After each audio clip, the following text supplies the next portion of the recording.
Hello and welcome to Man's Model Moments. Now, it's been a while since I did a paint mixing video, but a recent comment giving me an excellent set of source material on World War II Soviet aircraft colours meant that I could shortcut one important element of this: research. As such, the colours I present here are going to be based on the works collected by Massimo Tessitore, and I'll link his excellent web pages in the video description since they are much more extensive than I can present here in a single video. So the first thing to do here is to preface my mixing with the usual caveats.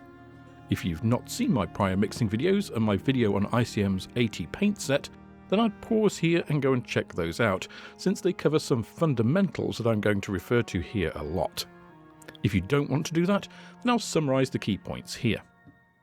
Firstly, I'm going to be mixing 15 colours here using 12 paints, and the mixes I present are as the stock paint. They are not altered for scale, weathering or fading, etc., unless specifically called out as such. Because of that, they may appear more saturated and dark than you might expect. Secondly, I'm mixing using an app developed by myself and viewer Casey that matches using spectrophotometric data, and thirdly, I'll be judging the colour match by the Delta E2000 calculation using the CIE Lab colour space. Now, before we really get into it, I got a quick note on Soviet paint designations. The different designations at the start of a paint referred to the paint format. A and AE prefixes were for oil-based enamels used for metal parts. A second, written as A11, AMT and AGT were nitrous cellulose lacquers for wood and fabric surfaces, although they were also used on metal aircraft over a coat of primer. MK paints were removable distempers used for semi-permanent or temporary finishes, and DD prefixes were used for non-flammable perchlorovinyl enamels, introduced in 1943 on some interior wooden components. Now, these tend to be the same or similar colours used on aircraft of different construction. Alkyd enamels for metal-skinned aircraft, nitrous cellulose for mixed construction ones. Fortunately, or unfortunately for us, depending on your viewpoint, these colours were sometimes different as the medium altered the shade, and also Soviet paints were notoriously variable in their longevity. The winter distempers barely survived a season in the field, and many colours changed with age, the most extreme probably being A28M matte greyish blue, which went from a light blue to a light green colour.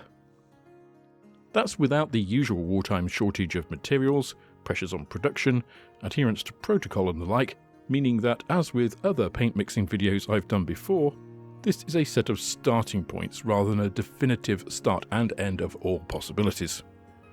As always, do your own research if you want to accurately depict any specific aircraft to see exactly what it ended up looking like. Okay, disclaimers aside, as with most aircraft, we're going to start in the cockpit. And this is pretty simple for Soviet-era World War II aircraft, since most were grey. More specifically, the most prevalent cockpit colour was A14 or A14F steel grey. This is a neutral mid-grey and was the most common colour used in Soviet aircraft during the war. Though, again, do check your references, because as with many countries during the war, just because this was common doesn't mean it was standard.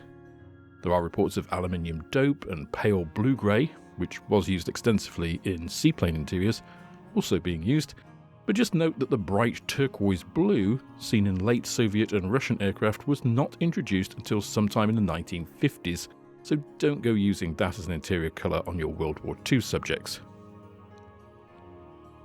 Now, for this colour we're going to take 1063 grey-green and mix it 1:1 with 1032 blue-grey, and then add 1 volume of 1013 clear smoke.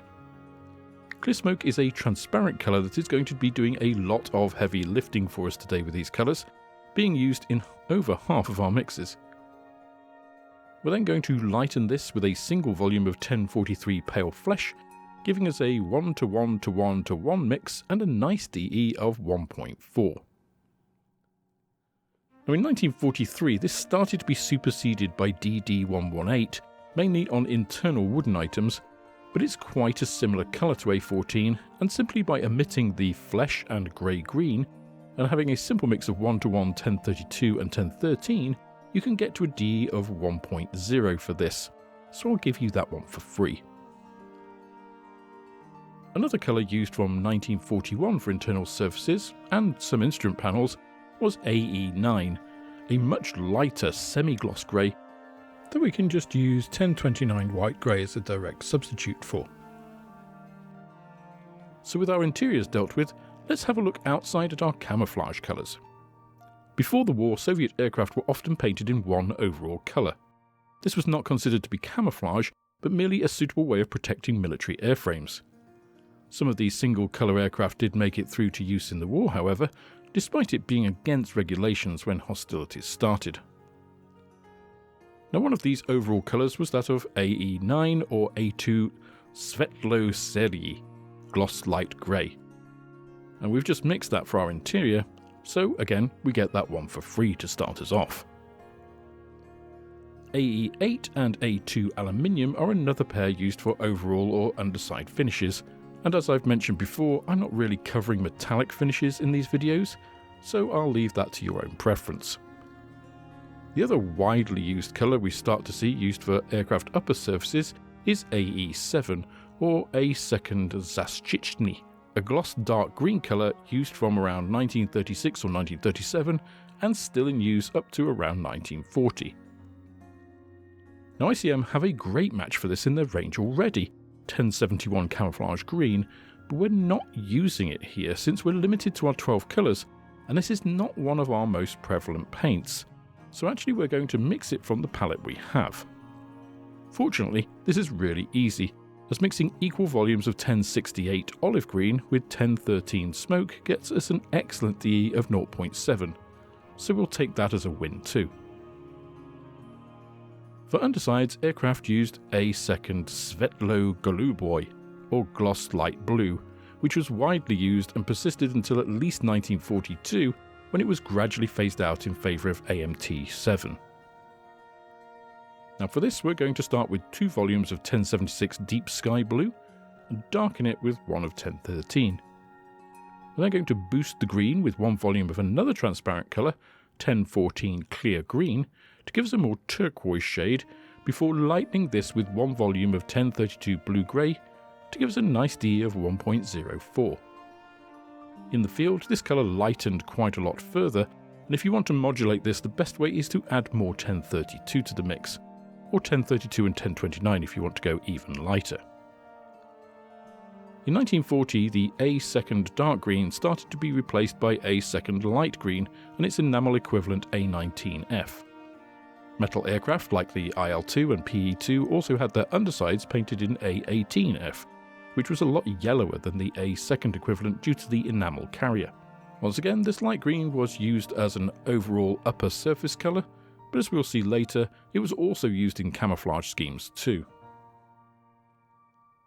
A2 light green and A19F are essentially the same colour, and much like the dark green, we're going to start with 1068 olive green, but this time we're adding 1 volume of 1074 pale blue to 3 volumes of the green to produce a DE of just 0.73. Once again, this lightened with age, and you can easily replicate that here by increasing that ratio of 1074 in the mix. A18F had some of the same elements as our former underside colour, but it is much less saturated and blue. We're going to start with the same base of 1076, but just a single volume this time, and add in the 1013 and 1014 as for the A2 colour, but then we're going to add an equal volume of 1029 white grey to the mix. That lightens the mixture and desaturates it nicely. This paint seems to have been much more stable than the nitrocellulose equivalent too, and you can use this mix to lighten the former to represent fading. Now all of these colours were gloss, meaning that you will also need to apply a suitable surface finish, like 2003 gloss varnish from the ICM range, to your aircraft after painting. We then start to get into camouflage schemes, with what many people think of as Soviet World War II aircraft and the famous black and green scheme. This was a 2-tone scheme of AMT6 or A26M matte black, together with AMT4 or A24M matte camouflage green. We'll tackle the black first since it's an easy one. 1039 Rubber Black is a decent match straight out of the bottle, but we're not going to use it here since it doesn't work well in some of the later mixes we'll make, so instead we're going to use 1037 Dark Grey and make it darker with 2 volumes of 1013 Clear Smoke.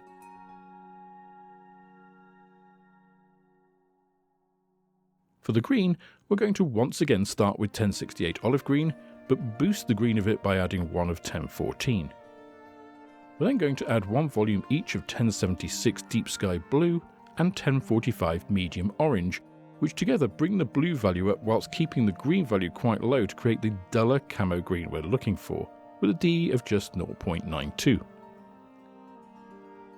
Now, at the outbreak of war, regulations stated aircraft should be camouflaged, so planes with overall A second light or dark greens were also retrospectively camouflaged with black, or another green, leading to several possible green and black camo combinations. This explains the photos of aircraft in two-tone camo with much higher and lower contrast between the colours than the standard, and given that the individual factories had their own ideas on application, this is hardly surprising. As always, do your research and use your own judgment as to what you think is best for your model. In 1941, A second light blue started to be replaced by AMT-7, and with its oil-based A28M equivalent on metal-skinned aircraft. These were both supposed to be a matte greyish blue, but the enamel paint quickly faded to a light seafoam greenish shade. For the AMT-7 or new A28M then, we're simply going to darken 2 volumes of 1076 with 1 of 1013 to get us a very respectable DE of 0.77.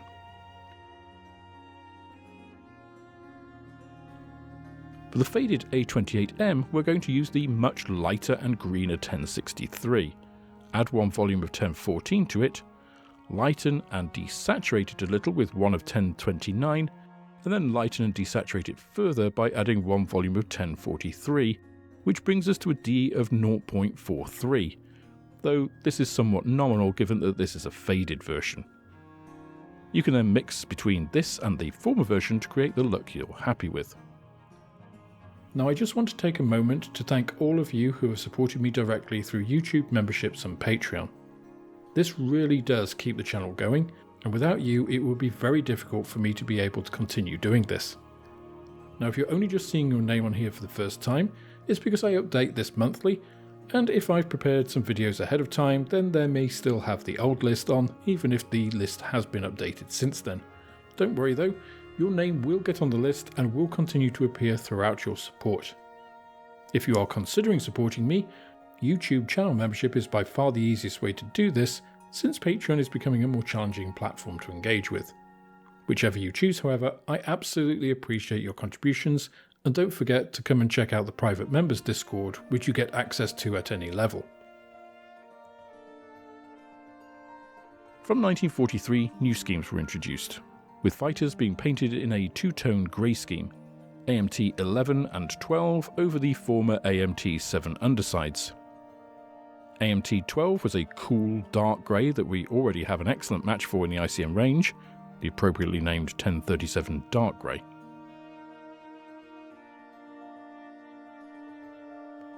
The lighter tone was a slightly cool neutral grey, which we can easily achieve by adding 1 volume of 1029 and 1 of 1074 to 2 volumes of dark grey.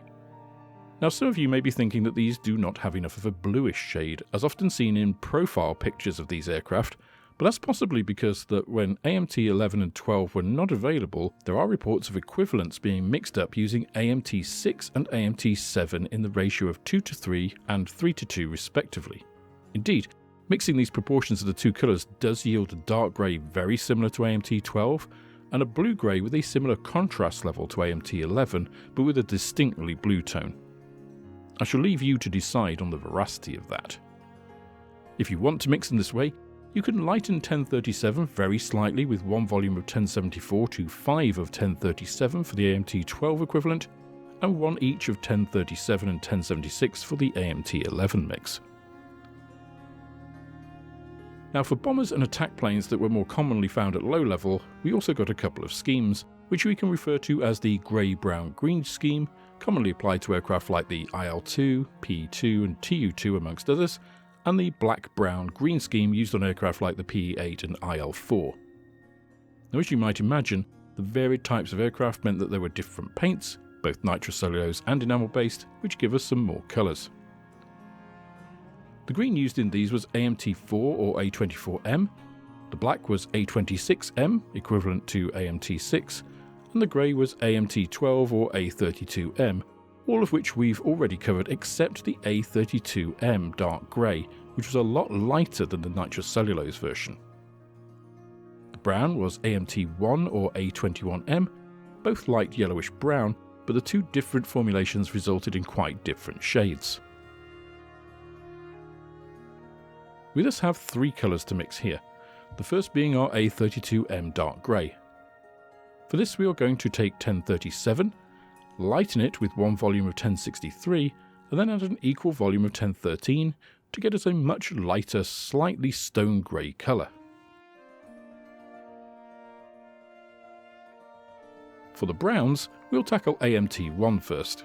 Here we add 1045 and 1066 grass green together to create a rich brown, and then add 4 volumes of 1032 to this to lighten it to our shade.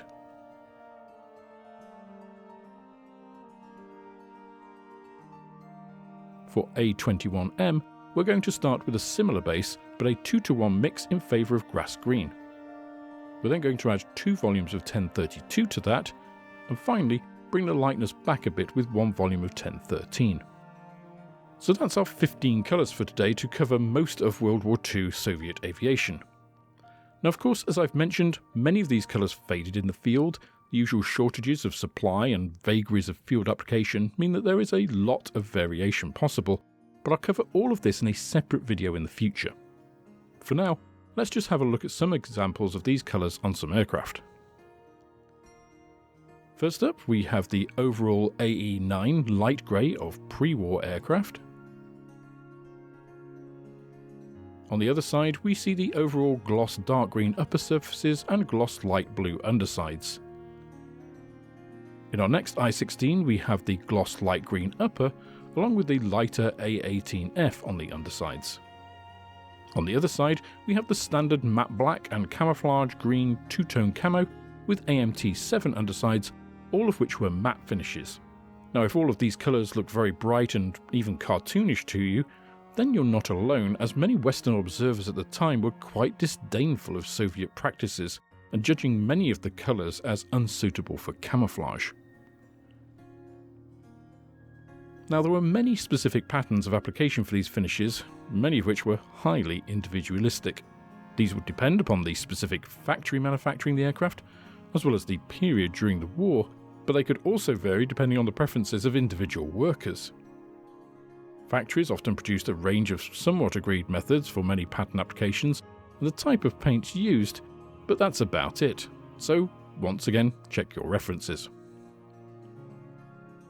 The range of potential variabilities is demonstrated a little on this aircraft, where the right side has a two-tone light and dark green lacquer application, whereas the port side has the new AMT12 over the former dark green lacquer. These are all in different patterns, leading to a wide variation of contrast, and this is just a couple of examples. Things didn't really change too much when the new paints and schemes were introduced for fighters either. In fact, at the time, Order number 389/0133 introduced a recommended NCAP scheme. Here is the actual diagram from that, showing a splinter type pattern. Now, Soviet aviation factories regarded the angular straight lines with utter contempt. It was the antithesis of all VVS camouflage practices heretofore, and as it was a recommendation, they simply ignored it and interpreted the patterns as they wished. Here's that two-tone grey then, as interpreted by those factories, together with the stopgap mixed versions from AMT7 and AMT6, showing that distinctly blue tone. Now for our attack aircraft and bomber schemes, here's an IL-2 with the grey-brown-green scheme on one side and the black-brown-green on the other.